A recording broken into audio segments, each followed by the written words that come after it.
How you doing? How you doing, everybody? Martin, how you doing? I'm gonna punch you in the face for starting these podcasts off like that. What? I'm just asking how you're doing. What kind of friend doesn't ask their friend how they're doing? Come on. We gotta introduce the show first.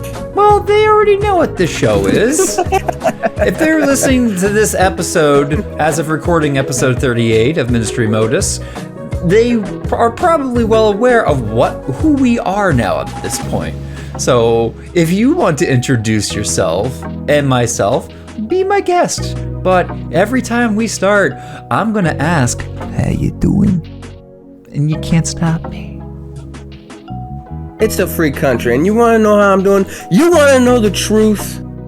Yeah. Well, you know something? I can't even handle the truth myself. Right now, I am the knight of the woeful countenance. You wanna know why? Because my heart has been broken into millions of little pieces. You don't say. Last night, my wife and I finished the Korean drama, the South Korean drama, Mr. Sunshine. And you know what? Spoiler alert, everybody fucking dies. What? Seriously? Yeah, except for the woman who's supposed to represent Joseon or Korea. Mm-hmm. Gosh, it pissed me off. It didn't piss me off. It just made me so completely, abjectly sad, right? Yeah. I couldn't even sleep last night. I was crying into my pillow. Hey, yo, they're all dead. I'm very sad now. Check this out. This Mr. Sunshine show, 24 episodes. And you want to know how long the episodes are? An hour and a half each. So this is epic, man. This is like if Homer, you know Homer, not Homer Simpson, but Homer, it's like if the poet Homer wrote a TV series, right? It's epic. And the romance in it, and you got two knights in it. They're not called knights, but you know, I am projecting my own knighthood onto them. You got, oh man, it tore me up when Gu Dong Mai died. He was a Japanese knight. He was a samurai in a gang called the Musin Society. But you know what? He was a knight because he protected people in distress. And he ended up dying by his own gang because of it. Then you got Eugene. Oh, this handsome guy. Oh my gosh, Eugene Choi. Oh, he dies too, protecting his lady, his love, the woman who loved him back. But you know what? The stupid Japanese in the show, and I love everybody, but I do not like the Japanese Imperial Army. That's kind of an understatement. I don't like the Japanese Imperial Army. Well, what are your concerns or qualms that you might have with the Japanese Imperial Army? Well, I knew about the Japanese Imperial Army before this TV show, but this TV show is all about the Japanese Imperial Army taking over Korea. Slowly but surely, and killing the characters we love one by one by one. But anyway, that's how I'm doing. Jiminy Christmas, man. I'm gonna cry into my pillow again tonight. Just thinking about it. And you're just thinking about it. Your heart just aching, and you're going to be cursing the Japanese Imperial Army. I'm going to be cursing the people who made this show. The people weren't even historical figures. It's historical fiction. Why not give us a good freaking ending, man? Well, you know, Why couldn't Eugene and Lady Aisha, why couldn't they be together? Because they had to die, apparently. Oh.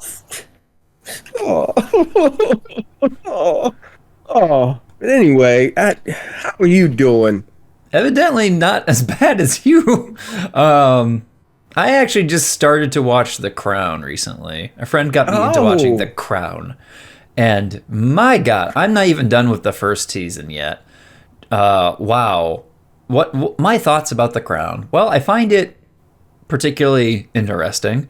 And it's kind of weird because the thing that really drives the plot in each episode so far, it's not really the political situation in Britain or anything like that. That's kind of more like window dressing in this show. It seems to be like the big drama push in this whole series so far from what I've seen. I'm only on like episode 5 or 6 of the first season. Seems to be, like the family drama.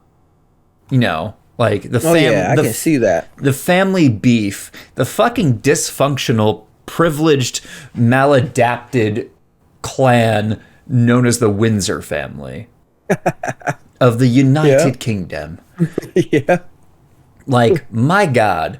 So this, like, so far, like, it's at the point where Elizabeth has already become queen. Like, the last episode I watched was her coronation. And the drama around the coronation was really just some of those petty shit you can imagine. Like, for example, prior to the coronation, Philip, Prince Philip at the time, who was, no, they were already married. He was like complaining and bitching like the entire time because at one point in the ceremony, he finds out that he has to kneel to his wife, who is the monarch.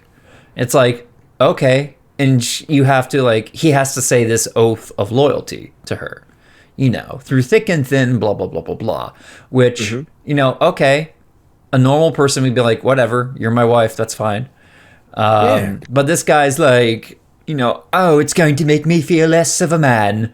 And like, when you see what this guy complains about or what he starts bitching about, it's like the most childish, not necessarily childish, but it's like the most insecure bullshit like you can imagine. Like, there was drama before that because he was wanting, and his wife, at least Elizabeth, originally were going to stick with the family surname Mountbatten, right? Because that was the family that Prince Philip was adopted into. So his last name became Mountbatten. His original name. Yeah, and his last name was before that was originally very German. It was like, oh shit, what was his original last name? It was basically 3 last names, all very German sounding. Prince Philip last name. No, not Mountbatten, you fuck. I don't care about that. It was like Schleswig. Where's this? I'm not that. Fuck this guy's name. He's a fucking vampire. He's a fucking vampire. But it was like Schleswig Holstein von Bratwurst maker or whatever, right? And it was very German. And when he was adopted into the family, he gave that up to become Mountbatten. So originally, Elizabeth and him are going to go with the last name Mountbatten for the family name. And they get lots of pushback from Winston Churchill and the cabinet because they think that's going to cause a lot of political problems. And that's the whole drama. And at the end, Queen Elizabeth changes her mind and she's like, yo, we're sticking with Windsor. We're sticking with Windsor, and you just gonna have to deal with it. And he bitches and moans like, "Oh, you've taken everything from me. I've lost my home because they had to relocate to Buckingham Palace, and it's like you've taken my name." And it's just like, bro, you married into this. You don't get to bitch and complain about this. Like, what are you seriously losing that is significant? Yeah. It's not even your real last name, bro. Mountbatten? That name sounds like dog shit. Who wants to be Mountbatten? Like, at least Windsor sounds better. Shit, if I had to choose either Mountbatten or Windsor as my last name, I'd stick with Windsor because it sounds fucking cooler, and Mountbatten sounds like a fucking Harry Potter character. And it's still even way better than the original last name, which was 3 fucking German last names that no one can be bothered to remember. So... Well, I mean, in my opinion, the whole Crown is just... It's a bunch of, like... I wouldn't even say first world problems. It's like it's whatever is above first world problems. That's what it's about. Yeah, it's like It's not even real, like, problems. Dude, it's not even 1% problems because, like, when I think of the 1%, I think of, like, the bourgeoisie and I think of billionaires and shit. This is more like a very outdated institution's, like, dysfunctionality. Like, it's a very like, the monarchy, not just the British monarchy, but monarchy in general, is very dehumanizing. It relegates everyone in the family to roles and functions, and it really kind of strips away their personhood and agency to fulfill the functions of the monarchy. So, like, one example I remember was, so they talk about in the show, because this is a show about family drama, right? So prior to Queen Elizabeth's father, King George, becoming the king, King George's brother, King Edward, was king. Oh, yeah. And he's a very interesting character. Oh, they do a hit job on him in this show. Oh, it's not a hit job. It's history. Like, not only is he the cattiest fucking spiteful human being on earth. The actor who plays him is so much of a dick, man. Yeah. I mean, he portrays him as a dick. Yeah. In a good way. I mean, such good acting in that way. Yeah. Yeah, and it's not entirely unwarranted. You know? Oh, yeah. He holds a lot of spite and vindictiveness towards his family, who basically disowned him for the most part. I mean, he receives, like, an allowance, which it's like, wow. And he lives in Paris. Like, man, this is like... Man, when I think of, like, people getting disowned, I think of, like, kids getting kicked out of their house for being gay or some shit, right? And that's no laughing matter, yeah. Yeah. Absolutely. This guy's idea of getting disowned is you live in this estate in Paris receiving a stipend. From the taxpayers, right? Yeah. From Jesus. From the taxpayers of Britain, a country you don't live in anymore, with your, like, American mistress who you've married to become your wife. It's just like on the one hand, like, he has parties every night there too. He doesn't do anything. And he was a fucking Nazi sympathizer. Dude's a fucking Nazi sympathizer. Yes. But this show so far is more interested in him, you know, like, I hate mother and the rest of my family are cold-blooded shrews. Hellish London. Cold, that's right. Miserable London. And that's his entire character. And, like, the last episode I watched, where it was, like, about, you know, the Great Fog of London. It was, like, this incident. Oh, yeah. Yeah, I didn't even know about that before this. No, I didn't either. It was pretty good historical stuff, yeah. Where it's basically, like, the Tories' fault, and, like, Winston Churchill was like, oh, it's just fog. It's just fog. Fog is here one day. I didn't know, bro. And fog is here, and then it goes away. And it's like, bro, your party fucking caused that. But you know what? Like, Queen Elizabeth's, like, real big problem is, so she's getting pressure from members of the Conservative Party to oust Winston Churchill. And the big concern on Winston Churchill's mind is not the fucking fog that's, like, killing people in London. Like, up to 12,000 people probably died in that. But his big concern is convincing Prince Philip, the Duke of Edinburgh, to give up his hobby of flying. And you know what? At the very end of that fucking episode happens. So she calls him in, and you think, oh, with all the tone that this is setting, she's going to ask him to resign, because that's been a lot of the drama. But you know what? Doesn't fucking happen. She asks him for advice about stuff, and she lets him, you know, she tells him, you know, that she's still fine with him being prime minister in exchange for him convincing the cabinet to let her husband learn how to fly a plane, because he's bored and he has nothing else going on in his pathetic life. Yep. And that's it. That's fucking it. She lets him, I mean, she doesn't really have the power to kick him out, but she does have, I guess, the okay to ask him to leave, even though that causes some controversy. But in the end, she does not ask him to leave. She asked him to let her hubby fly the aeroplane. Has it been established yet in just those 4 episodes? Because I forget, has it been established yet that he was cheating on her with that like ballet dancer or whatever? Not yet. But dude, they're also fucking dysfunctional. Not one of these people. It's an inherently dysfunctional thing, a monarchy. Like, yeah, and the family itself perpetuates it. Not just the family, but the family itself is complicit in perpetuating this. It's almost abuse. It's a lot of emotional abuse that goes into this whole system, right? It's extremely isolating, and everyone just ends up being just fucking deranged in their own little way.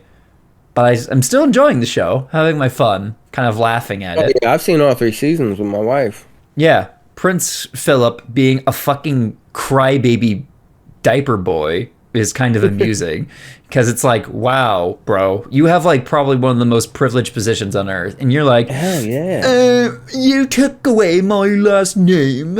I'm just Johnny Foreigner, huh? I have to bow to my wife in front of the British public. Ooh, boo-hoo, poor me. He's so self-pitying. He's just a big fucking self-pitying piss baby. I fucking hate him. I fucking hate the whole royal family. Like the episode, do you remember the episode when they were like taking a tour of the Commonwealth and they're in fucking Nairobi, Kenya? Yeah, I remember that. Dude, they're fucking racist as hell in that. Right off the get-go. Like, Queen Elizabeth is giving a speech and she's like, 30 years ago, this place was a savage country, and now it's a thriving place of commerce and opportunity. And it's like, wow, who the fuck invited you? and Prince Philip is just being a racist, condescending dickhead. He's going up to like a local king, and he's got like this crown, right? And he goes like, oh, that's a nice hat. And like this dude is just staring dead at him. And Prince Philip is just looking so fucking smug. And I'm like, I'm just wishing this guy would just cut his fucking throat. Like, I'm just wishing this family does not leave Kenya alive at this point. Dude, I fucking hated them so much. I've heard so much that this show was apparently made by people, like a guy who was apparently very pro-monarchy or pro-royal family or whatever. But the more I watch this show, I'm thinking, this makes them look like dog shit. If this is meant to make them in a good light, it's fucking terrible either way. This family fucking sucks. The institution fucking sucks. It should not exist. Oh yeah, and in the later seasons too, there were 4 seasons. In the later seasons too, you feel that same way too, especially when it gets to Prince Charles and Diana. The way they treat Diana, oh my god. Yeah. Yeah, oh yeah, my friend told me about that. It's really disgusting how they treat her. But yeah, I'm looking forward to hate watching the royal family continue to become more deranged throughout the years. I was told that there is an episode where Queen Elizabeth makes a comment in passing about Prince Andrew. Yeah, they play with that. Oh yeah, I'm sure they do. Play with that, yeah. His behaviors are going to cause some trouble down the road if he doesn't change. It's like, no kidding. But yeah, But speaking of that too, I'm teaching my students tomorrow about the Women's War of 1929. Oh really? In Nigeria, southeastern Nigeria, when the British colonial Nigeria ran by the British. I've never heard of this. Oh yeah, it's very interesting. I never heard of it either till I did research for this lesson. But basically what I'm trying to teach students is that the indigenous peoples that the Europeans, Americans, and Japanese took over didn't just stand by and let it happen. They fought back, and they fought back in many different ways. Sometimes through protests, like the Women's War of 1929. Sometimes through, fighting back with violence. But anyway, the Women's War of 1929 was all about the British government imposing indirect rule, and in this indirect rule, they basically hired. They created these what are called warrant chiefs, which are like the local leaders of the tribes or the peoples there. But anyway, the Women's Wars broke out in 1929 because it started with the Igbo if I'm saying it right, Igbo peoples of southeastern Nigeria. But anyway, the British government, there was a rumor that the British government was going to tax women, women in Nigeria, and this sparked a firestorm and a protest among women in that area, not only of the Igbo tribe, but different other peoples. I don't know tribe, I meant to say peoples. I don't want to be colonial minded, but along other indigenous peoples. And these protests were traditional in their societies, where they would protest against their own men if they weren't happy. And in these protests, they were primarily peaceful. It was basically just, we're sitting down, we're not moving, stuff like that. We're singing, we're dancing, but we're not doing what you tell us to do, kind of stuff like that. And the British responded with violence, of course. That's a very British thing to do. Yeah. But what was remarkable about the Women's War of 1929 is, one, it was women doing the protest, right? Yeah. And two, it again showed that the indigenous peoples of the areas that the Europeans, Americans, and the Japanese conquered did not sit down and take it. They fought back with whatever means possible. Hell yeah. And that's what we're going to do there tomorrow in my class. We're going to look at some primary sources on the British side and from an indigenous person's perspective. We're going to corroborate the accounts and see who is most reliable. I would like to do an episode about this in the near future if you're down. Oh yeah, hey, it's what I do for a living. I teach students not only hey, that brings us to our topic today. So when we talk about history, like Black History Month, right? What do people do during Black History Month? Oh, well, they learn the names of people like Thurgood Marshall and Madam C.J. Walker. Well, that's not the kind of history that's not really history. Yeah. That sound weird? Yeah. So here's what history... No, you go ahead. So here's what history is. Here's what we teach students. We teach students how to think like historians. We teach students how to think about the past and also a little bit about current events like historians. What does it mean to think like a historian? Well, think about sourcing a document. And I'll say sourcing a document. Who wrote this document? Who created this document? Who made this painting, etc.? Who is speaking? Why did they create this document? Sourcing skills, corroboration skills. What are different points of agreement between multiple documents about the same thing? I see. So that's the kind of stuff that we teach. That and more are the kind of stuff that we teach students in high school history, right? It's not about just what happened in the past. We don't really know 100% what happened in the past. All we know is this is what the primary sources say. And this is where something like, for example, the Holocaust comes into play. How do we know the Holocaust happened? Well, primary sources on both sides, the survivors and the killers, both sides say the same thing.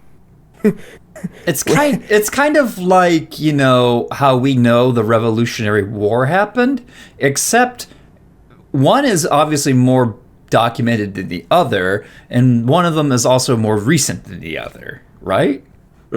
Well, we know from primary source accounts based on diaries or based on first-hand accounts that were written down after the war, stuff like that. That's how we know a lot about slavery shortly before the Civil War, is the primary source accounts of enslaved peoples who spoke to the writers during the Great Depression.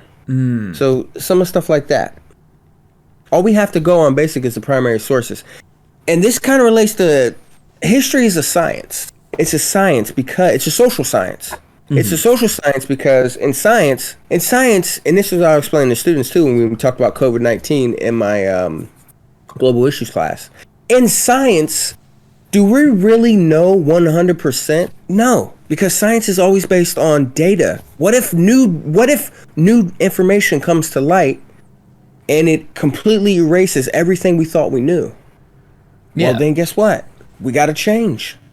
Yeah. In the meantime, though, with science, we tend to stick in a way, or we tend to stick with theories in general, that have the most evidence for them. And that continue... The data, the research, Yeah, and they continue to produce things from that data and what we know. They make predictions and so on and so forth. Yeah. And sort of like a scientist, it's like you're constantly trying to, I guess, prove yourself wrong. Like, what does this data say? What does this new information say about everything we know so far about this? And that's, and people who, like, for example, talk about COVID-19, or people who talk about history, right? Mm-hmm. They don't think like this. They think history is just something that's done. It happened in the past. It's over. It's not. What if we get a new primary source? What if a new primary source gets unearthed and it changes our entire view of an event? Yeah. What if, like think about the Dead Sea Scrolls. Look at what the Dead Sea Scrolls did for the science of the social science of biblical studies. Look what the Dead Sea Scrolls did. Yeah. Or what if we discover something that proves the Mormons right about North America? Yeah. What if? Yeah. What if we unearth? What are some of the things they believe about North America? So some of that stuff, right? Yeah. Things like the Native Americans being descended from the Israelites, that there was a Hebrew civilization in North America. And not only that, but they also piloted, like giant robots and Gundams to fight their wars and shit. They had lightsabers, they did all those cool things. They also had Pokemon. Pokemon was real too. History, we can always discover something that radically shakes the world of history, right? Mm-hmm. And a lot of things try to do that, like alternate history, and a lot of it tends to ultimately become conspiracy theory history. But sometimes there are things that are uncovered which do change the narrative. So even things that are written in stone are not quite set in stone. No, because as a science, new information or new data can change what was previously thought to be known. Well, not thought to be known, but what the consensus of data that was up to that point. Yeah, I remember when I was in community college and I had a history course, and my instructor, technically the course was called Intro to European History, but it kind of covers history as far back as the Neolithic and the ancient Near East, right? And my professor talked about how there are things that he teaches today that he didn't teach 5 or 10 years ago because people find out new information. Mm-hmm. Yep. But moving on more to the point that you wanted to talk about, that we are both looking at currently. So. Oh, yeah. So I thought it'd be cool to. Oh, I'm sorry. Do you want to go first? Yeah, I'll go. So I pulled up your story here on the Jerusalem.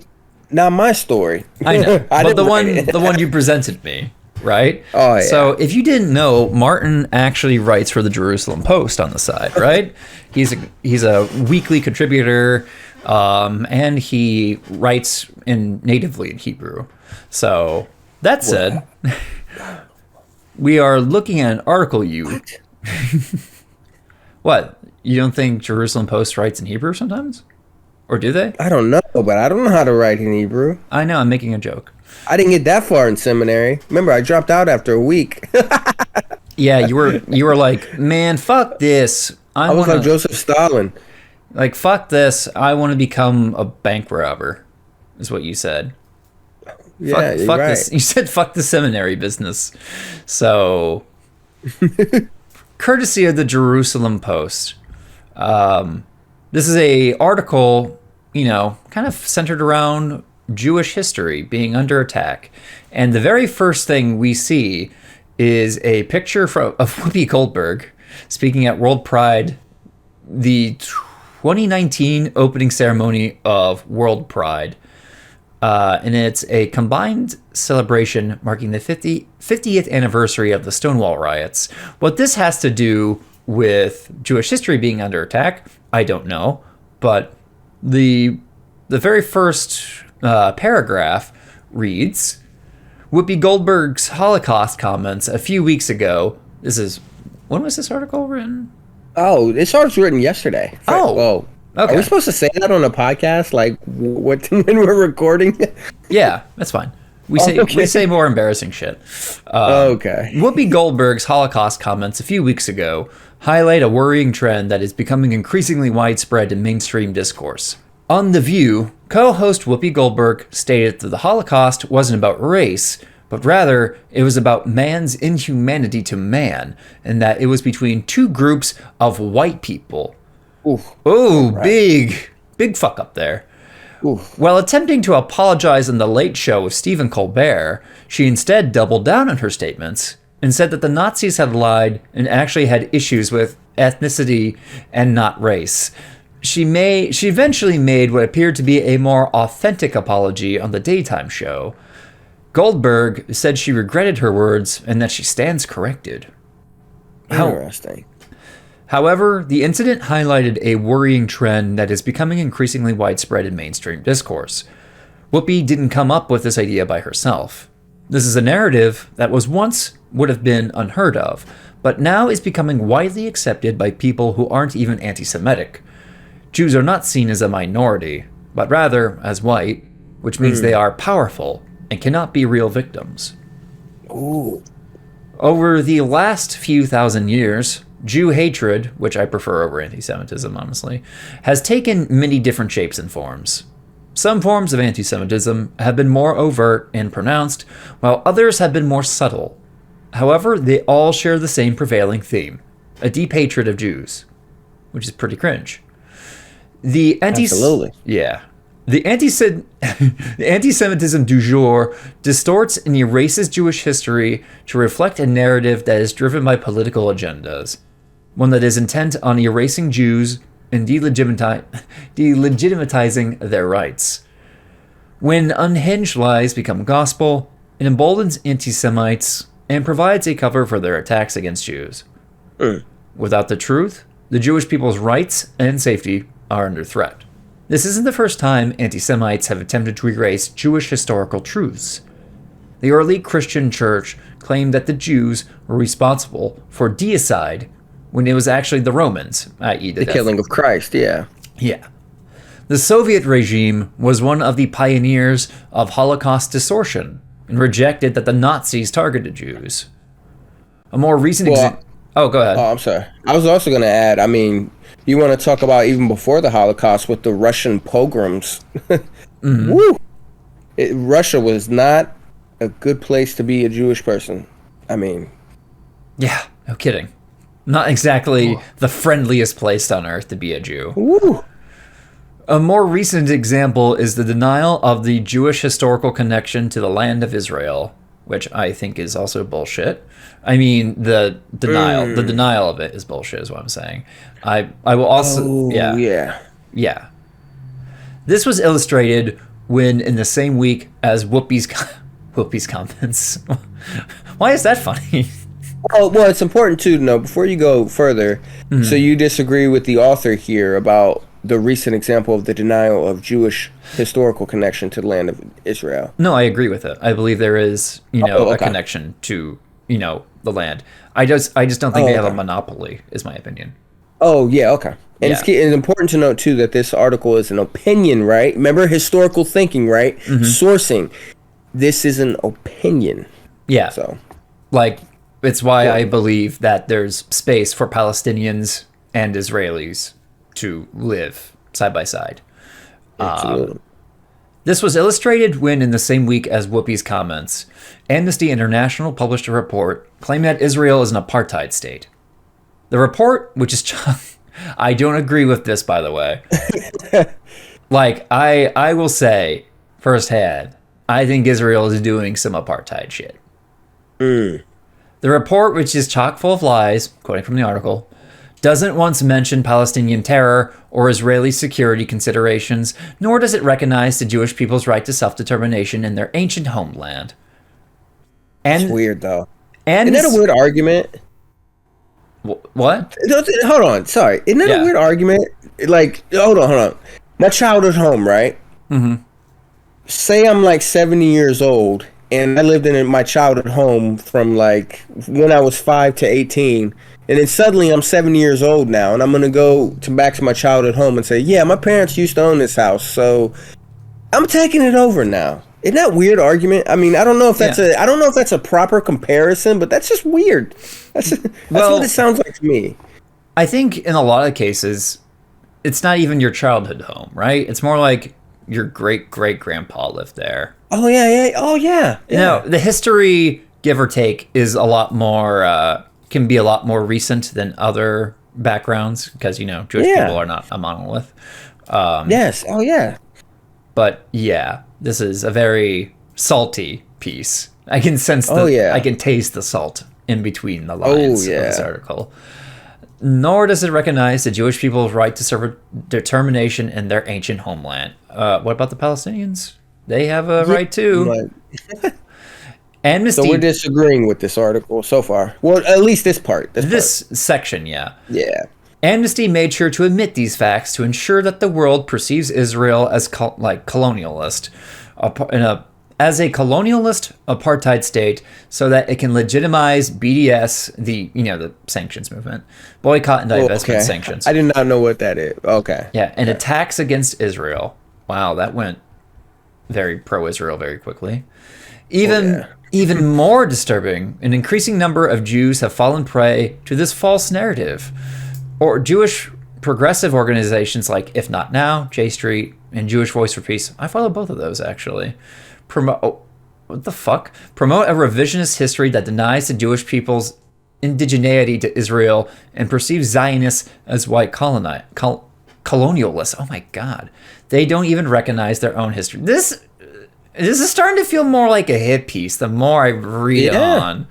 Like, I was like really enthralled, and I'm like, wow, this is making some very interesting points about distortions in Jewish history, but this author doesn't even bother to point out any of the falsehoods that they are alleging, either from Amnesty International or any of these, Jewish progressive organizations like JVP or J Street or If Not Now. Like, okay, can you give us examples, or are you just going to like bitch and complain? Like, if you're trying to make an argument that these organizations, along with these other groups, are like distorting Jewish history, show examples. You're making an argument and you're not giving examples here. Hey, I'll be right back. Yeah, you do. Lead us on, because, I'll be right back. I'm starting to get fired up. Holy shit. Fired up, baby. Yeah. Like Rick James said, fire up. I love how you clipped out like that. So, in George Orwell's dystopian fictional society of 1984, he says the most effective way to destroy people is to deny and obliterate their own understanding of their history. Let's be clear about the Jewish story. The Jewish people are not victims. We are a people that thrived despite the persecution and oppression we have faced. True. We are a resilient nation that loves life, a people rooted in faith and traditions. There are Jewish people who I will say are atheistic, and they are no less Jewish than people who are fully observant, practicing, believing, religious Jews, right? You don't just erase your Jewishness. Being Jewish is kind of unique, where you don't have to be like a religious believer to be Jewish. Just so you know, like if you have the Jewish background, you're probably going to be considered a Jew, regardless of your beliefs.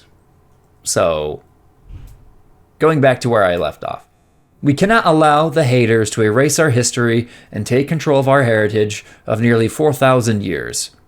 We must learn about our remarkable story of who we are and where we come from, so that we can ensure that the world knows the truth. Mark Twain famously asked in his essay concerning the Jews, The Egyptian, the Babylonian, and the Persian rose, filled the planet with sound and splendor, then faded to dream stuff and passed away. The Greek and the Roman followed, and made a vast noise, and they are gone. Other peoples have sprung up and held their torch high for a time, but it burned out, and they sit in twilight now or have vanished. The Jew saw them all, beat them all, and is now what he always was, exhibiting no decadence, no infirmities of age, no weakening of his parts, no slowing of his energies, no dulling of his alert and aggressive mind. All things are mortal, but the Jew, all other forces pass, but he remains. What is the secret of his immortality? I'm going to take some contentions with this. So, like, I know that Mark Twain is most likely talking about ancient cultures, right? You know, like, when you talk about Egyptians, obviously they're not building fucking pyramids anymore. However, I will say, you know, like, there is an Egyptian culture.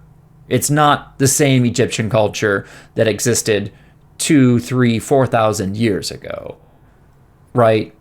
We have people who identify as Egyptians who speak a very Egyptian dialect of Arabic, as well as Iranians, you know. I mean, they use the term Persians in this, but no, Iranian Persian culture is very ancient. It's not the same as it once was either. It hasn't faded into obscurity, you know, like Mark Twain is saying here. And I feel like, on the one hand, yeah, I think it's great that, you know, Jewish history and identity is not being seen solely in the light of, like, weak victimhood or submission or subjugation, but in a way that's, you know, shining bright in spite of what they faced. But at the same time, I feel like there's definitely a lot of put down here. Or at least that's kind of what I'm reading perhaps into the essay. I don't necessarily agree with what Mark Twain is saying here. Or rather, I'm kind of disagreeing what I think might be implicit in this author's writing. In that I think there is something he's saying that is unique or exclusive to the Jewish identity or culture. That, you know, everything else, like, fades into obscurity except it. And I don't think that's true. So I think the author could have done more work into their opinion piece to elucidate that, rather than lean on the words of Mark Twain. Just because Mark Twain says something doesn't mean he's necessarily, you know, he's not always right. I think, let me see here. There's a little bit more here. Hey, I'm back. Oh, you're back? Welcome back. I had to pack up everything and go upstairs. Okay, welcome back. Your booming voice. I'm going to read the very last paragraph here. Okay. But I'm going to read a section before that you might not have heard me read off. Our secret is, and has always been, our commitment to remembering our extraordinary past, treasuring our traditions, and passing them on to the future generations. When we remember, we can ensure the world never forgets. Elisheva Aarons is the digital director for United with Israel.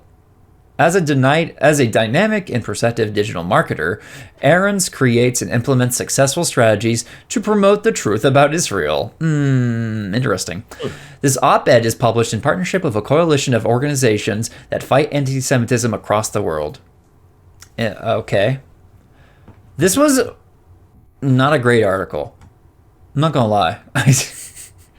So the thing I read while you were... the first half of it. The first half was going good, and it turns into like a wet fart, honestly.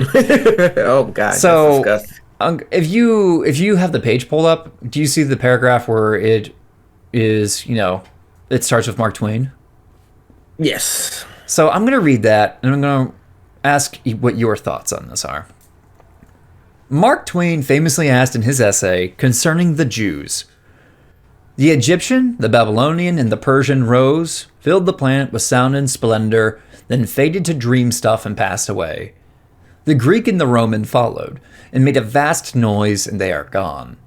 Other peoples have sprung up and held high their torch for a time, but it burned out, and they sit in twilight now, or have vanished.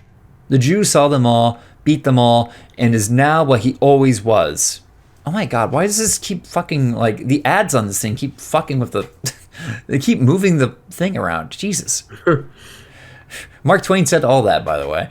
The Jew saw them all, beat them all, and is now what he always was, exhibiting no decadence, no infirmities of age, no weakening of his parts, no slowing of his energies, no dulling of his alert and aggressive mind. All things are mortal but the Jew. All other forces pass, but he remains. What's the secret of his immortality? What are your thoughts on that passage? Sarcastic, tongue-in-cheek, maybe, because it has to do with Mark Twain. Mark Twain was a very sarcastic dude. He had a way with words that are not always as direct as one might think. So, I'm gonna give... Yeah, but he was a troll. He was a troll, yeah. Yeah. With his wit and his intelligence, oh yeah, he'd be roasting people online right now. He might have been trolling the Jew haters with this one, in this essay. I'm going to tell you my thoughts about it. I want to know what you think about it. So, Mark Twain is assigning some very unique traits to Jewishness that I don't think are particularly unique to Jewishness, right? Because he references, Egyptians, Babylonians, and Persians and shit like that, And it evokes, the ancient world. Ancient Egypt. Ancient Egyptians aren't building fucking pyramids anymore. There is no Babylonian Empire, of course. And there's, of course, no Persian Empire. However, there is still Persian culture. Yeah. And it was not the same as it was during the time of, Cyrus the Great. Oh, yeah. And there is a connection that a lot of folks in Iraq have, right? To ancient Babylon because of, ancient Babylon was pretty much an empire based in Mesopotamia, which is, the region that modern day Iraq is in. You can find Babylonian ruins in Iraq. So even though no one identifies as Babylonian in Iraq, right? There's a connection to that that's not dead. And on the one hand, hell yeah. I like the one part of this where, he's really presenting Jewishness not as this victimized identity, right? Yeah. Not as this weak or subjugated people, but, this enduring, brilliant group of human beings. I think he's assigning traits, though, not intentionally. I think it's maybe implicit, and he wasn't aware of this for his time. It's not like he had the fucking internet back then. It's Mark Twain. These cultures that he's mentioned did not shine any less. There is a modern day Egyptian culture. It's very, Arab. And obviously, Persian identity is still a thing. I mean, Iranians. Oh, yeah. Iranians are an ancient culture, too.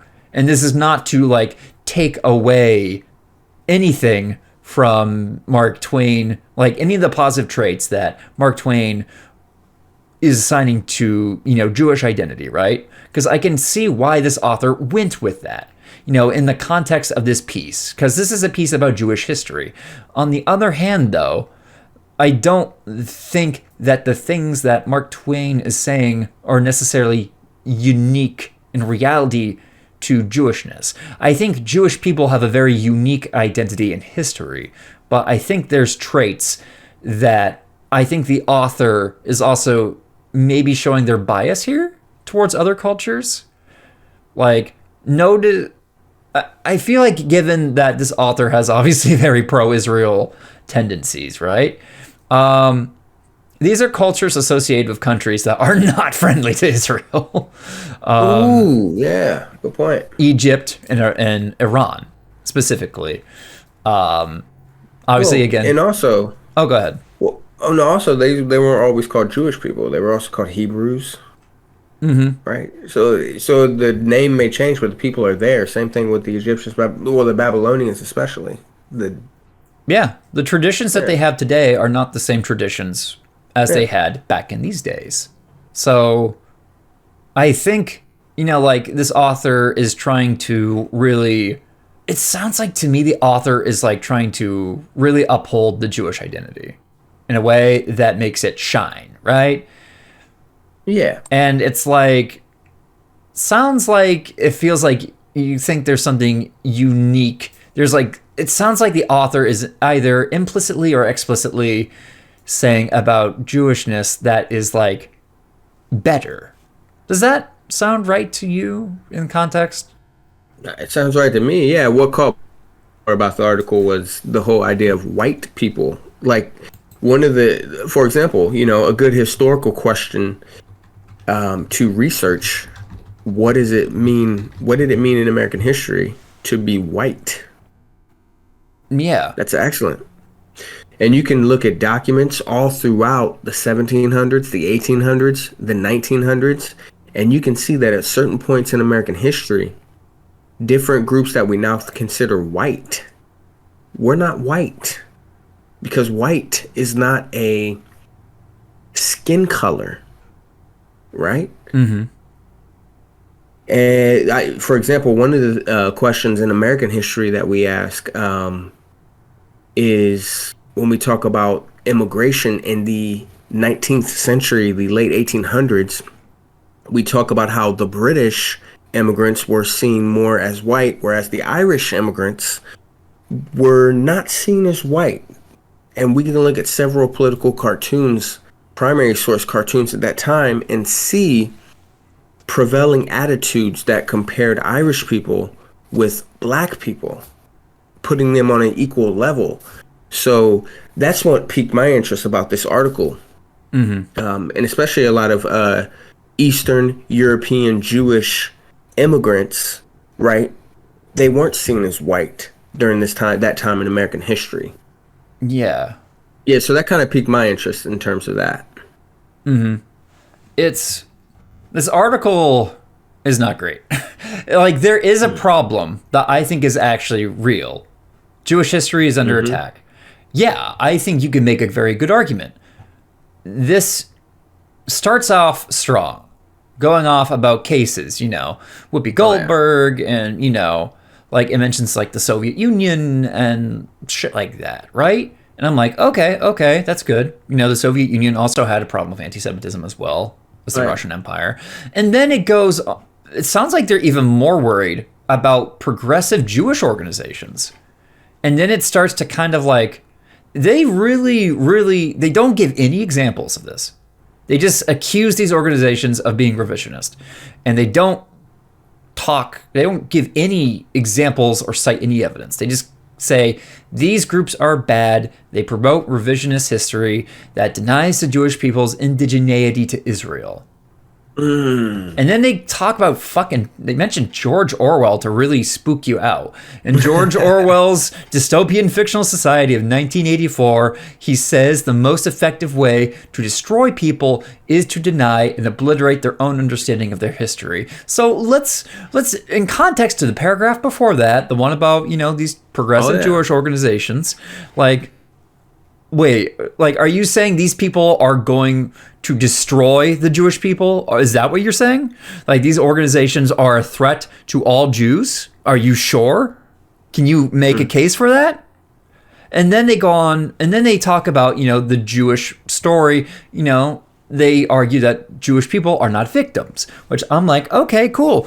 I also think it's great, to make your identity not something rooted in, like, victimhood or something, right? Like, obviously systemic oppression exists. No one's saying that. And it's an ongoing thing too. But you don't want to make oppression central to your, like, to your whole life. Do you know what I mean? Oh, yeah. Well, yeah. Unless it's like, unless it actually is part of your whole life. Like, if you're like a slave in the antebellum South, then oppression is literally your whole fucking life. Yeah.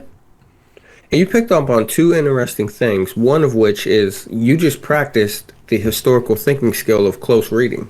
Woohoo!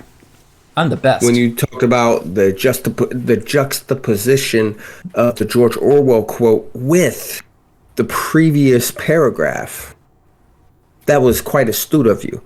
Another thing too, and this is something I learned listening to professional wrestling podcast, is when you're speaking to your audience, tell them something that they know to be true, and then you kind of start bending the truth a little bit, but you always start with something they know to be true. Then you can get into more of the bending, the propaganda, that kind of stuff. Mm-hmm. So, interesting, man. All great points. So, see? Ultimately, like I said, I rate this article as a big old sloppy wet fart. The wet fart that you have to go to the bathroom, and you wipe your ass before you can go about your day. So, that was the Jerusalem Post. Yeah, I'm going to leave again to vomit. Well, you know what? Let's pull out some articles that actually don't stink like diarrhea. Or sharts, or whatever you want to go with, right? Well, it depends, though, because half of the article is good, but the other half... I know. Again, it's an opinion piece, so it says opinion in the title. Yeah, but if I want to express my opinion to the masses, I come with fucking evidence. I come with evidence backed with facts, baby. Which this guy did not bother. This dude was like, fuck that. These liberal progressive Jews are going to destroy the Jewish people. Somehow. They're literally 1984ing. They're literally George Orwelling the Jewish people, despite being Jews themselves and not being particularly powerful organizations. So, that said, we have a good 30 minutes going, 32 minutes before we wrap up. We are going to cover part 2 of some Jewish history in the United States. So, oh yeah, I think we left with was it the American South we left with last time? Oh, that's right, actually. Good point. Yeah, I believe it was the American South. Because we're talking about pre-revolution, right? Remember, we talked about New England, or... Mm-hmm. We talked about New England. We talked about Connecticut. We talked about Maryland, Pennsylvania, I think. Did we talk about Pennsylvania? No, not Pennsylvania. We left off at Maryland, New England, and upstate New York. Mm. So we're going to go up to the American Revolution. And if time permits it, we're going to talk about the first Jewish person to die in the cause of the American Revolution. A guy named Francis Salvador. Oh, yeah. So I've done a lot of talking here. Would you like to start off with the Maryland section? Or if you want, there's a whole article about the history of the Jews in Baltimore. Baltimore. Interesting. I will link that to you, and I will... No, I got it. Don't worry about it. Oh, sweet. You got it. Cool beans, cool beans. You don't think I'm prepared, do you? I'm a teacher. I was born prepared. All right. So, history of the Jews in Baltimore. Only thing I really know about Baltimore, to be honest with you, is The Wire. Best television show of all time. The Wire? I mean, it's a good show. Oh, but it's not the best of all time in your opinion. I'm not gonna lie. I actually haven't watched that show. I just said that out of my ass. From the ignorance of babes sparks their mouths. I don't know.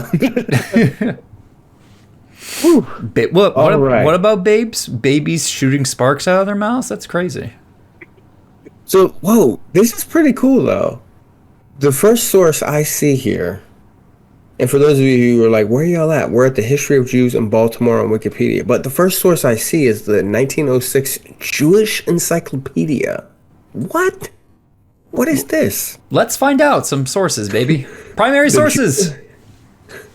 Well, I don't even know. So the Jewish Encyclopedia, a descriptive record of the history, religion, literature, and customs of the Jewish people from earliest times to the present day, is an English language encyclopedia containing over 15,000 articles on the history, culture, and Judaism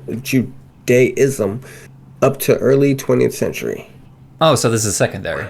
Secondary. Yeah, encyclopedia. Wow. The work's scholarship is still highly regarded. The American Jewish Archives deemed it the most monumental scientific work of modern times. And Rabbi Joshua L. Siegel said, "For events prior to 1900, it's considered to offer a level of scholarship superior to either of the more recent Jewish encyclopedias written in English." So that means it's guaranteed to be better than that shitty article we fucking read. Wow. And it's now in the public domain, so we just discovered that there was a such thing as the Jewish Encyclopedia. I didn't know that. Dude, Jews were doing Wikipedia before there was internet. That's crazy. Well, you'd have to, because it seems to me, too, especially that Jews had a very strong written culture. Mm-hmm. Huh. As opposed to, like, an oral culture. Sounds about right. Interesting. Yeah, maybe that's what allowed them to, spread their culture in the many places they've been. So, going back to the earliest Jews in Baltimore, the 1906 Jewish Encyclopedia states this: "It cannot be determined when Jews first settled in Baltimore. There were none among the buyers of lots when Baltimore town was laid out in 1729 to 1730. But as the Jews are known to have been resident in Maryland in the middle of the 17th century, it is not hazardous to suppose that the quickly growing town attracted some of their descendants early in its history. Family traditions not yet verified seem to point to the presence of Jews in Baltimore in the middle of the 18th century. In his The Hebrews in America, page 93, Isaac Markins mentions Jacob Myers as the earliest Jew in Baltimore, probably basing his assertion on the following passage from Griffith's Annals of Baltimore, 1824, on page 37. Wow, this is like a centipede or something. Oh God, never mind. Forget I said that. So a human centipede, one might say. We're going on in 1758. So the encyclopedia is quoting from many sources itself, and the encyclopedia is quoting from somebody named Griffith's Annals of Baltimore, which was written in 1824. And here it is. In 1758, Mr. Jacob Myers took the southeast corner of Gay and Baltimore streets and built an inn. There is reason to believe, however, that Myers was not a Jew. The Maryland Journal and Baltimore Advertiser, the earliest paper published in Baltimore, the first issue of which appeared in 1773, shows in its advertisements for that year that the Jews were then settled in Baltimore as traders, especially in West Indian products. So, damn, that's some history right there, yo. Pause and just admire, gaze at, stare in awe with your mouth open, the history here of this encyclopedia. Because the research, immaculate research, I love it. This is a hell of a piece, yeah. That's what historians do. They comb through multiple documents. And it's not just like, it's a lot of reading. What about like archaeologists? You think somebody's going to have like a book at our dig site? No, they got to look at items, artifacts, stuff like that. A primary source can even be a political cartoon. I teach that all the time. I love those political cartoons. Oh, hell yeah. Whew. Oh, this is interesting. Now I'm looking at the Jewish Encyclopedia. Oh, there's a website. There's a whole damn website in here, dude. I just found the name of somebody that piques my interest. So in the same website, on the same Jews in Baltimore, it says in 1781, Jacob Hart, father-in-law of Haim Solomon, headed a subscription of $10,000 loan to Lafayette for the relief of the detachment under his command. Yep, Lafayette, wasn't he the one who helped wasn't he the French dude who helped the... Yeah, this is the same one. It's Marie-Joseph Paul... Wow. I can't speak French. It's that Lafayette, yeah. Yeah, who helped the Americans who helped the American colonists during the American Civil War. Yep. Interesting, too, this name, Haim Solomon, if I'm saying his name right. Mm-hmm. Solomon, you ever heard of Solomon Brothers? Yeah. They were the ones who were responsible for mortgage-backed securities. Was this the same guy who's associated with, starting that legacy? I'm not sure, but this guy, Haim Solomon, also Anglican. You can also say Chaim Solomon. I'm not sure. Oh, I like Chaim better. Chaim? Seems like it. Chaim. I think it's probably Chaim. So he was a Polish-born Jewish businessman and political financier broker who, along with English-born Robert Morris, was a prime financier of the rebel American side during the American Revolutionary War against Great Britain. Immigrated to New York City from Poland, aided the Continental Army during the period of the American Revolution, and helped convert French loans into ready cash by selling bills of exchange for Morris, the superintendent of finance. Wow. So prime financier of the rebel American side during the American Revolutionary War. So Robert, the guy who he was, working with, Robert Morris, was a founding father. Robert Morris Jr., English-born merchant, served as a member of the Pennsylvania Legislature, Second Continental Congress. He's one of the signers of the Declaration of Independence, but not him. He sympathized with the Patriot cause, joined the New York branch of the Sons of Liberty, 1776, arrested as a spy. The British pardoned him, but detained him for 18 months on a British boat as an interpreter for Hessian soldiers, German troops employed by the British. Solomon used his position to help prisoners of war from the Continental Army escape, encouraged the Hessians to desert the war effort, and collaborated with Hercules Mulligan? Hercules Mulligan. That's a dope name, Hercules Mulligan. That's the name of a boxer, if there ever was one. Hercules Mulligan, Irish-American tailor and spy. And Cato Howe, an enslaved African-American black patriot spy and courier during the Revolution. Damn! This dude... He's deep, man. That's fucking... We just went deep. Yeah. This dude was collaborating with some cool motherfuckers, apparently.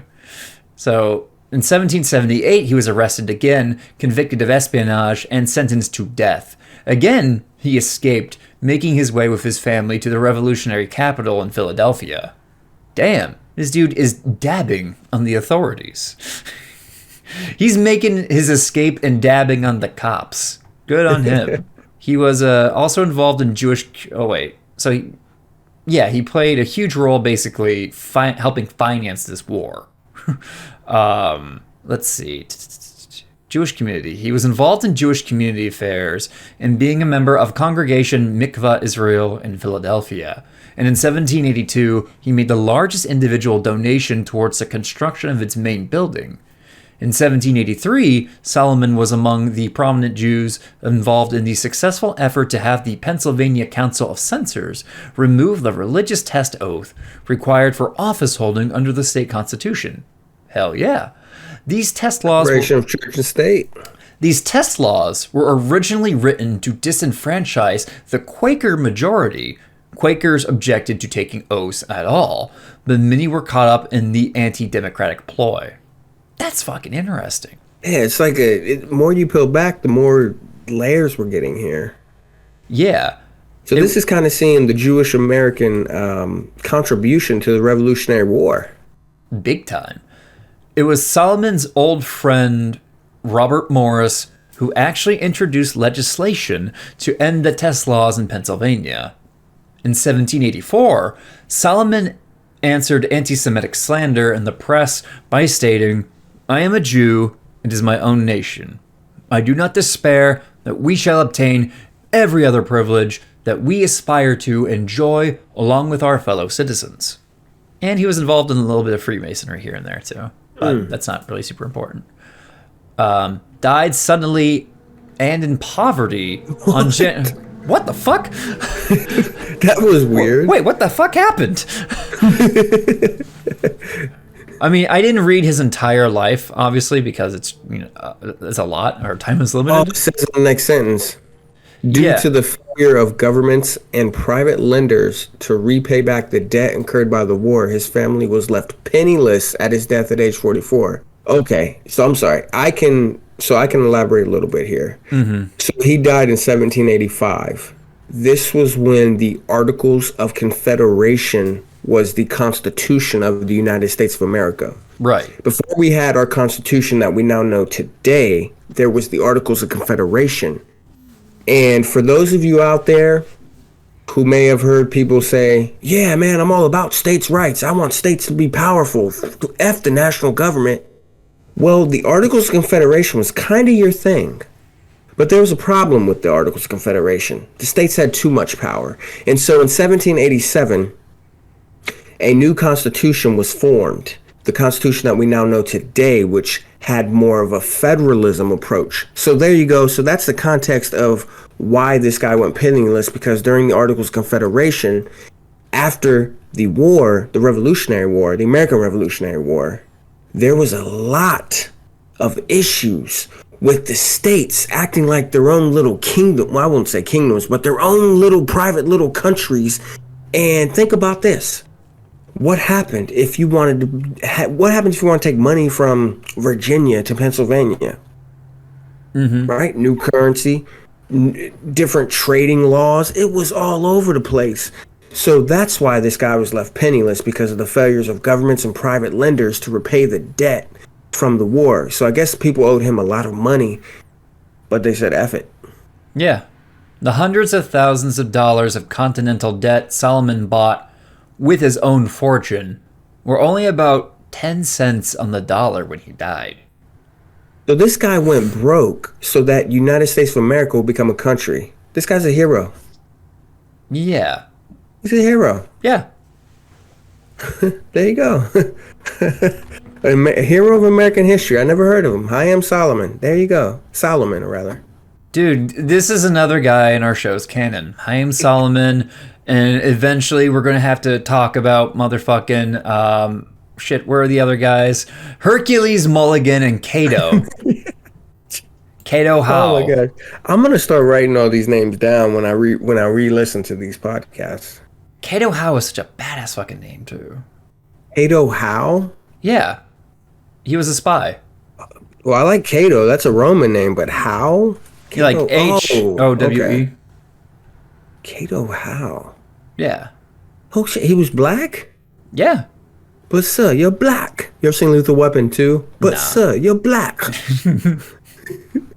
No, it's a funny scene where like Danny Glover goes into a South American embassy. And this was a time when sorry guys, let me go back. It was Danny Glover goes into South African embassy. And this was a time when South Africa had apartheid. And then then Danny Glover says to the guy, yeah, I want to go to South Africa. And the guy says to him, but sir, you're black. Just the way you're saying it. Well, he had his British Dutch accent. Yeah, the Afrikaner accent. Yeah. Oh, yeah. But sir, you're black. Black. He's like, yeah, that's where I want to go. Be with my people. So that's... Oh, wow, yeah. So that was some of the earliest. There's a lot more history too. Do you want to move on to other parts though? We can keep going with this, or we could. I think it's probably best if we keep going with the other parts, because this would take Penny, Pennsylvania. How about that, Penny, Pennsylvania? Yeah. Ooh, that sounds like a rap name, Penny, Pennsylvania. Penny, Pennsylvania. So, let's go to Penny, Pennsylvania over here. There's a whole in the corner. There's another article too. History of the Jews in Philadelphia. Yeah, let's pop that mug open. Let's see if we can find any other heroes like Chaim Solomon. Oh shit, crypto Jews. What? What?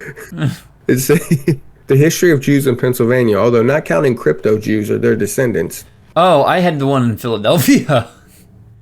Ooh, gee, I'm at the Pennsylvania. Okay, I'm on Pennsylvania now too. I'm on Pennsylvania now. Oh, hold on. A crypto Jew is a legal category of Jews in halakha, whatever that is, who were forced to abandon Judaism against their will. Mm-hmm.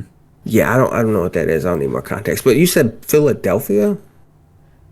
Pennsylvania is probably the one we should be. And basically, just for the record, halakha is, I'm probably mispronouncing it. I know I speak Hebrew. It's basically the collective body of Jewish religious laws.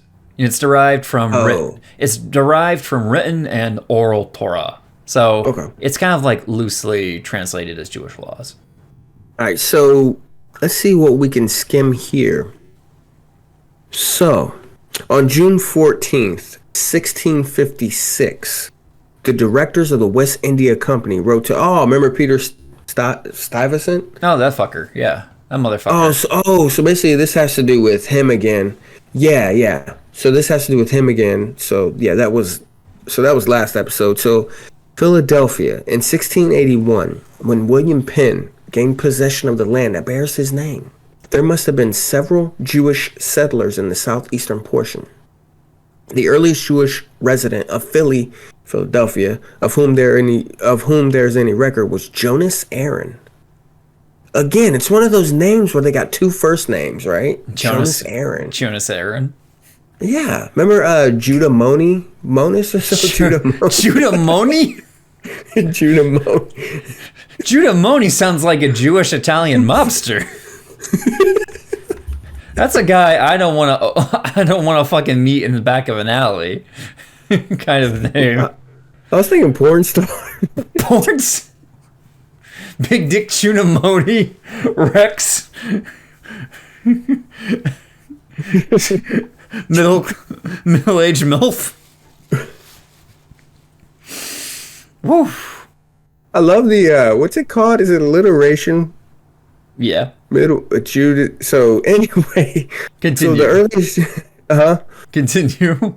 The earliest Jewish resident of Philadelphia, of whom there is any record, was Jonas Aaron, who was living there in 1703. The most prominent member of the Jewish community in the early history of the Philadelphia colony was Isaac Miranda. Again, two first names. Miranda? I mean, isn't that like a girl's name? Girl's first name?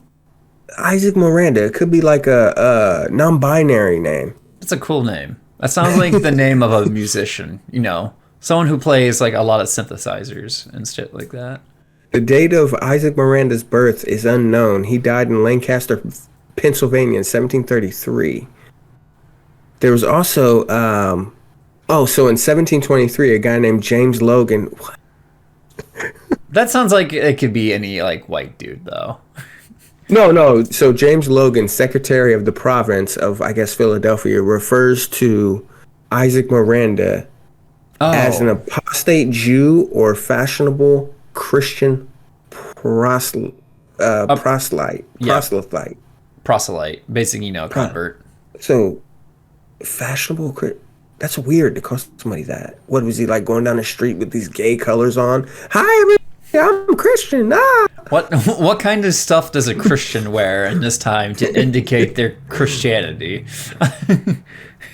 I'm out. I'm Christian. Bye. Sorry. Wow. I'm sorry. I'm Christian. So in 1727, Isaac Miranda was appointed agent to receive and collect the Percocets. Percocets. This dude's collecting fucking pills for the Admiralty. What is the Percocets? Isn't that prerequisite? They're the perquisites, I guess. I'm gonna say the perquisites and rights of Admiralty. I guess this is like a government related thing. Another term. So I looked it up. Hold on. It's gonna tell me how to pronounce it. Perquisite. Another term for perk. Oh, like because it's saying the rights of Admiralty too. So it's like a privilege. So I guess this Isaac Miranda guy was appointed agent to receive and collect the privileges, not Percocets, and rights of Admiralty. Mm-hmm. Whatever the hell that means. And on June 19th, 1727, he was appointed deputy judge of the Court of Vice Admiralty. The first judicial office held by a Jew in the provinces. He was a large holder of land, and his name is frequently mentioned in the archives of the colony. So this Isaac Miranda dude, he's got some clout. Mm-hmm. But look what happens next. In 1730 or 1720, that's a big gap. The Indians of Lancaster made a complaint that he had acted unfairly toward them, but no action is recorded in the matter. So, wow, we got some Jewish Indian things going on here. Yeah. Wow. This was Isaac Miranda, you say, right? Isaac Miranda, yeah. Very interesting. He's like, yo, I'll recognize this land of yours, but you gotta give me the Percocets. And these guys are like, what's Percocet? We don't have them perk 30s. How about that? Wow. Who would have known? That would have been so interesting. Just this little one paragraph about Isaac Miranda. First of all, Isaac Miranda sounds like a fashion designer, bro. a fashion designer, a musician, alternative musician. Isaac Miranda, maybe a wrestler. Maybe a non-binary wrestler. Non-binary wrestler, a YouTuber. That sounds like a YouTuber name. Shit, I'm gonna change my name to Isaac Miranda. It's a cool name. Nah, I'm Amadis of Gaul. I'm Martin Perfecto. There So you let's go. move on to Lancaster. This is weird, like how this is so fascinating. So Lancaster, we're still in the history of Jews in Pennsylvania. Lancaster, or Lancaster, I don't know. Jews came from other colonies, some from New York, some even from Georgia, and took up their abode in the province, I guess, of Lancaster.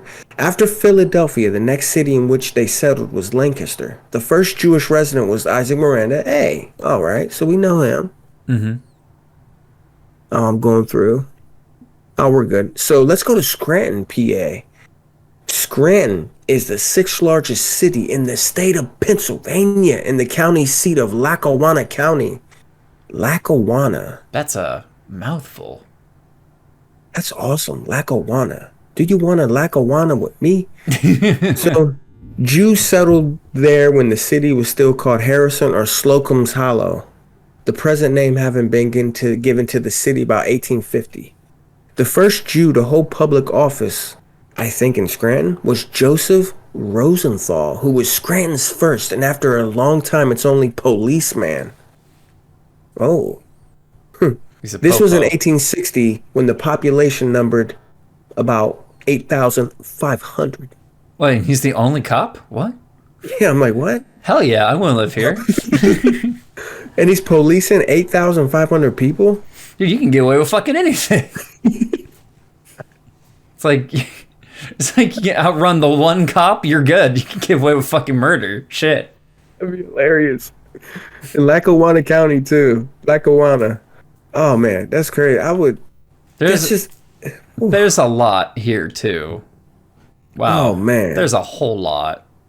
This is so fascinating to me, though. I don't know what it is. But it's talking about the first Jewish congregation in Scranton. As of 1906, there were about 5,000 Jews in Scranton and a total population of 105,000 people. So the Jewish people had 5 congregations and 2 Hebrew schools. Wow. So, wow. And this article goes on in Reading, Pennsylvania, or in Easton, Pennsylvania, Aaronsburg, Wilkes-Barre. Wow. And all that stuff. Woo. Let's go back. So let's go down to the American South. So I just posted one that will definitely, I think we should start at, because it kind of focusing on, it's about the South, but mostly it's about the history of Jews in Charleston, South Carolina, which would have been the South at the time, right? Yeah. Oh, yeah. Yeah. Although it does say the Jewish settlement in Georgia dates almost from the back on the main Jews in colonial America. The Jewish settlement in Georgia dates almost from the very foundation of the colony. In the very early history of Georgia is practically the history of the growth and development of Savannah.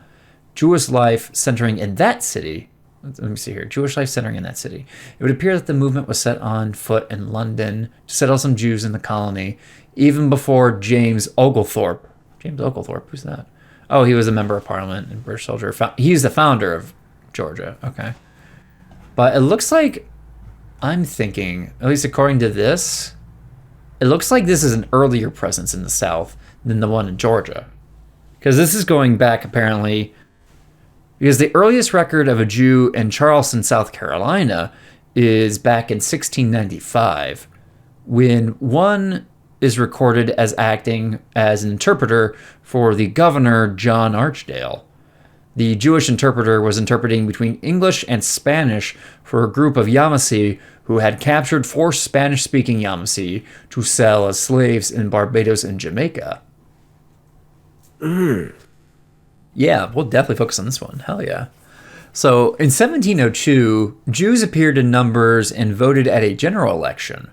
The early Jewish communities in the South were made up primarily of Sephardic Jews who immigrated from London and the Netherlands, where they had settled following expulsion from Spain and Portugal in the late 15th century. Yeah, we talked about that in the last episode. Yep. The Jewish community at Charleston received a substantial addition during the years 1740 to 1741. Following a Spanish invasion of Georgia in 1733, many Jews moved to Charleston, as they feared another Inquisition. Oh, hell yeah. Yeah, Catholicism has a great history of treating Jews nicely. In addition, the illiberal policy of the trustees of Georgia induced both Jews and Christians to leave the colony and flock to South Carolina. During the mid-1700s, Charleston was the preferred destination of Jewish émigrés from London, who represented numerous wealthy merchant families. They became involved in business, trade, finance, and agriculture in Charleston, with some owning plantations. Ooh, that's not cool. Yeah. By 1800, there were about 2,000 Jews in South Carolina, overwhelmingly Sephardic, and settled in Charleston, which was more than any other U.S. state at the time, and more than any other town, city, or place in North America. Charleston, South Carolina? Really? Well, that's weird, too, because South Carolina and Louisiana had the largest number of African Americans as well. That's during the time of Reconstruction. That's fucking crazy. It's interesting as well.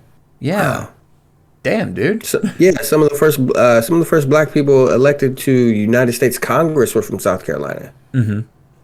So, wow. They reflected the social attitudes of their neighbors in the city. And Congregation Kahal Kadosh Beth Elohim. I'm going to try to read that again. I'm trying to anglicize it as much as possible because I can't pronounce shit in Hebrew. Congregation Kahal Kadosh Beth Elohim in 1822 would not accept as converts any free people of color. That's cringe, man. Thus rejecting the mixed race children of Jewish men and African American women. Oh man, that's heartbreaking. Charleston. That's heartbreaking. Yeah. Charleston remained the unofficial capital of North American Jewry until 1830, with the increasing number of Ashkenazi German Jews emigrating to America, settled largely in New Orleans, Richmond, Savannah, Baltimore, and the Northeast, particularly in Boston, New York City, and Philadelphia. Their numbers, added to by the later immigration of Ashkenazi Jews from Eastern Europe to the Northeast and Midwest industrial cities, far surpassed the mostly Sephardic Jewish community in Charleston. South Carolina was the first place in America to elect a Jew to public office. Francis Salvador. Oh, yeah. That's the guy you're talking about. He's going to be the focus of our next episode. Francis Salvador, elected in 1774 and 1775 to the Provincial Congress. In 1776, spoilers, died in action as the first Jewish American killed in the Revolution. The state also claims to be the birthplace of Reform Judaism in the Americas, although this is generally associated more strongly with the seminary in Cincinnati, Ohio. Damn, that's even more fucking interesting. Shit. Wow, damn, man, I learned a lot just from that. Woo. So the first synagogue established at Charleston was that of the Kahal Kodesh Beth Elohim, founded in 1749. Several of its founders had come from Georgia, migrating after the colony was invaded by Spanish forces, as they feared another Inquisition. Its first Hazan, or cantor, was Isaac de Costa, and among its earliest members were the following: Joseph and Michaud Tobias, Moses Cohen, Abraham da Costa, Moses Pimenta, David de Oliveira, Michael Lazarus, and Abraham Nunez Cardozo. The da Costa family was prominent in London and sponsored the immigration of Jews to South Carolina, where it had bought much land. The Beth Elohim congregation is still operating, and it has the second oldest synagogue building in the United States and the oldest in continual use. Its first synagogue was a small building on Union Street. Its present office is situated at 90 Hassel Street. The Jews of Charleston, at an early date, also established a Hebrew Benevolent Society, which still survives. What's that? What's a Hebrew Benevolent Society, I wonder? Let me see. I'll look it up. Oh, you Googling it too? No, you can go ahead. Oh, yeah. While the earliest congregation was composed mainly of Portuguese Jews, the German element soon became prominent. Even before 1786, the city possessed not only a Portuguese congregation, Sephardic, but a distinct German Jewish Ashkenazi one as well. The Jewish community soon became very prosperous, and before the Revolution, several Jews acquired wealth and gained distinction. Among these was Moses Lindo, Inspector General and Surveyor of Indigo, Drugs, and Dyes for South Carolina. Drugs. Again, the name, Moses Lindo. That sounds like a Star Wars character name, man. This is a dude who's he sounds like he's fighting for the rebellion. He's like he's like a fucking X-wing pilot. It sounds like who's that guy in the Old Republic? Kando or whatever? Kando Ordo? Oh, Canderous Ordo. Clan Ordo. Clan Lindo. Yeah, I love these names, man. These Jewish names are fucking awesome, dude. The Mandalorians did have a pretty significant Jewish population amongst them, actually. Rabbi... Hold on, what? I'm making a joke. Oh, gosh, you gotta be careful with my slow ass, man. It's a Star Wars joke. You should have been able to get that. Well, I didn't think there were Jews in Star Wars. They're Jews in Dune. Well, first of all, no shit. Second, it's fucking Star Wars. Why would the Mandalorians, a fictional warrior race, not related to Earthlings at all? There's no Earth in Star Wars. Why would there be Jews among the Mandalorians, Martin? Why are there Jews in Dune?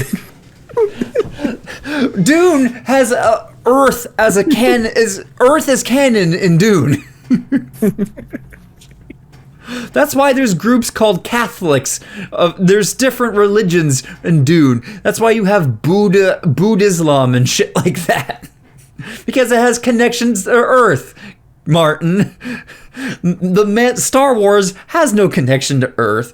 Hence, it would be absurd to assume that the Mandalorians, a warrior race from the planet where the fuck Mandalorians are from, would have a connection to the Jewish people. Holy shit. You can just bury him at the Hebrew Benevolent Society. It's only a cemetery today. That's all the thing I found was a cemetery. Oh, that's a bummer. So that's funny though, right? A benevolent society, and it's a place where dead people are. That's not cool. That's kind of fucked up, actually. That's very fucked up. So yeah. The last part I've on here, after the Moses Lindo bit, Rabbi Burton Paddle, who served as the synagogue's rabbi during the 1960s, was an outspoken activist for the rights of African Americans. Rabbi Paddle... Thank God. Is it Paddle or Padal? Maybe it's Padal. Rabbi Padal. We'll go with Padal. Rabbi Padal was forced to resign as rabbi after prominent members of the congregation objected to his support for the civil rights movement. Wow, your congregation fucking sucked, bro. Well, hold on, though. Wait. We got to be historians here. What's the source? I'm going to the source. It says here's the source. I'm looking at the source, too. We have to look at our sources. So This is so the source for that, what you just read, is from forward.com. Now, Forward is Jewish Fearless since 1897. And the article is an opinion piece. Oh, opinion piece. The article is entitled "Don't Whitewash Charleston's Jewish History of Racism" by Adam D. Mendelson. So that's where they get that information from. True. But let's spend a minute to maybe examine to see if they cite anything. Okay. So Adam Mendelson is the director of the Kaplan Center for Jewish Studies and Research at the University of Cape Town, former director of the Pearlstein Lipov Center for Southern Jewish Culture at the College of Charleston. Okay. Author. I just want to stop you right there because guess what you're doing also? Lateral reading. Yeah. Historical thinking skill. Boom. Yeah. So let's keep in mind that this is a source from a scholar, but it's also, an opinion piece too. Wish we had more time to go over this one, but this sounds like it'd be super interesting to go over when we have time. So, do you want to conclude with this one? I'll just save it. I think, we'll save that. Let's cover this section about, do you see the part where it's the War of Independence? Let's cover that really quick. I'll post this in the Discord, though. Okay. So we know where to come to next week and we'll give them a cliffhanger. Oh, a cliffhanger? So, we're going to talk about that next week. Don't whitewash Charleston's Jewish history of racism. Heck yeah. All right. So where we at, yo? We can talk about the War of Independence. Do you? I don't know. Should we?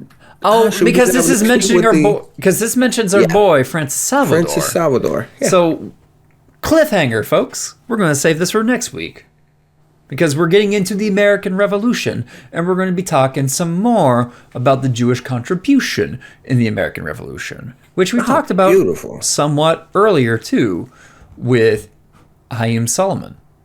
Beautiful. Woo! And let me tell you something too, man. We're going to talk too about Reform Judaism in the United States. It originated. Holy shit! It originated in China. Oh my gosh! I can't wait, yo. Hell yeah! It's either in it's a little disputed actually where it originates in America, but it originated in the United States of America, right? Yeah. Oh, hell yeah.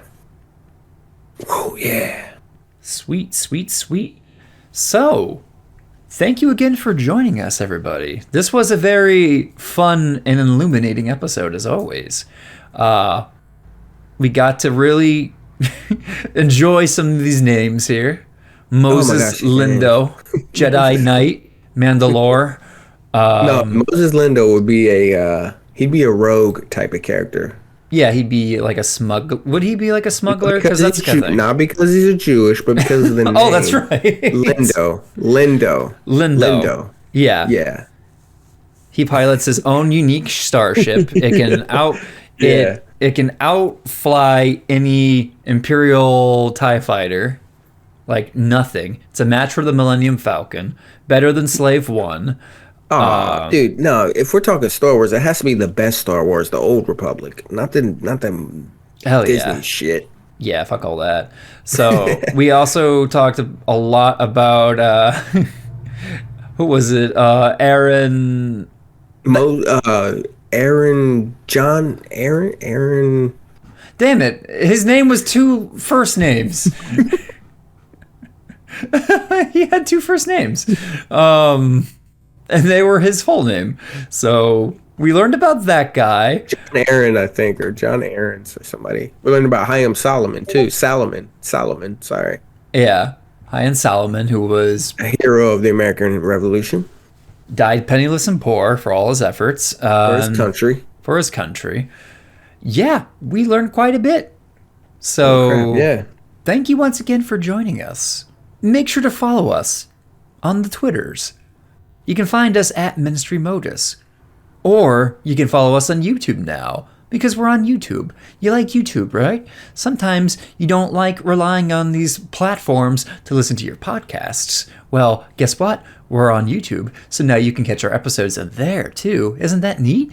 You can even use your eyeballs to look at the screen while listening to it. Ain't that fun? So you can find us on YouTube at Ministrymodus as well. You can reach out to us via email at martinandcornbread@gmail.com, all one word, martinandcornbread@gmail.com. So, Martin, have you a rhyme to conclude this lovely episode? No, but I've got a great story using all these cool names. Are you gonna? So Moses, huh? You gonna write Star Wars fan fiction with all these names? Moses Lindo joined Haym Salomon on the ship, the conclusive Charleston Enterprise, and they went to the galaxy far away where the reptilian Rakutans were there, and Darth Malak and Darth Vader were there, and they all got together and smoked a lot of Percocets. You know what I'm saying? They smoked the Percocets, you say? Is that how you consume Perky? They chopped the Percocets and the Percocets and the Rights of Admiralty. They chopped those up into powder, and then they put them in like a little spliff, and then they just smoked it. You know what I'm saying? And what happened then? They expanded their consciousness, and they took over the galaxy, and they became a peace-loving people, and they ruled with peace and love. And whenever anything got bad in the galaxy, here's what they did. They just prayed about it, and boom, everything was good. Then one day, Moses Lindo got too high on the Percocets, Percocets, and then he suddenly took over the ship and went right into a time warp, a wormhole, and landed on planet Earth in 2022 in Ukraine. And all of a sudden, the eyes were on the world, and he got off of the ship, and then he offered Vladimir Putin some of his Percocets, right? And Putin said, hell yeah, I'll try it. And then Putin took that shit, and he's like, oh man, I feel good. Let me hit that shit again. So what happened? Putin stopped the invasion of the Ukraine, and he and Joe Biden started making out on national TV, and Russia and the US became one country, and there was peace, and there was love, and they all dismantled their nuclear weapons, all thanks to Lindo's Percocets. Bam. That was great. I like that ending. My favorite part was Vladimir Putin getting high on Percocet. He's like, oh, let me get more of that. That again. Well, thanks for tuning in, everybody. We'll catch you all next week. Toodles.